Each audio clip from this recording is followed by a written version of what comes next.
And our international editor, Lindsey Hilsum, joins us now from Benghazi. Lindsey, 4 days of Allied bombardment. What now is the status of the fighting? We've heard talk of ceasefires from Tripoli. What's it feel like there in the east? Well, there isn't a ceasefire, but there doesn't seem to be very much progress either. The rebels are trying to push up to the town of Ashdabia, but we understand today that they didn't really make much progress, and they're still saying how hard it is because of Colonel Gaddafi's armour.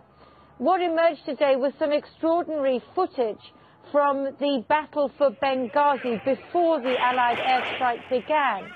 And what you see here is that one of Colonel Gaddafi's tanks actually made it into the more or less the centre of Benghazi. It was there under a flyover.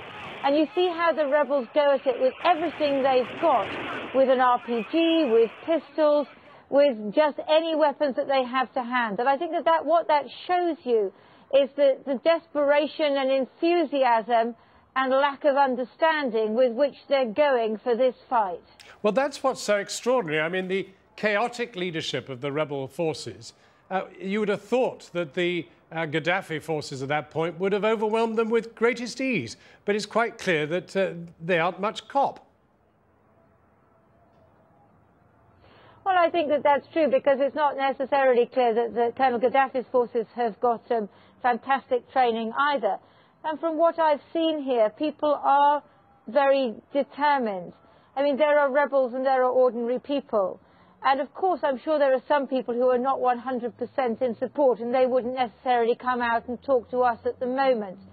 But having said that, I do think that the majority of the people here are very much behind the rebels. And I think that that was what came out when we saw the downed F-15 fighter today. Even people who had been injured in this accident by the Americans, they still supported the airstrikes and the coalition. They forgave the Americans for what happened because they're so desperate for that American help so that they can, they say, overthrow Colonel Gaddafi.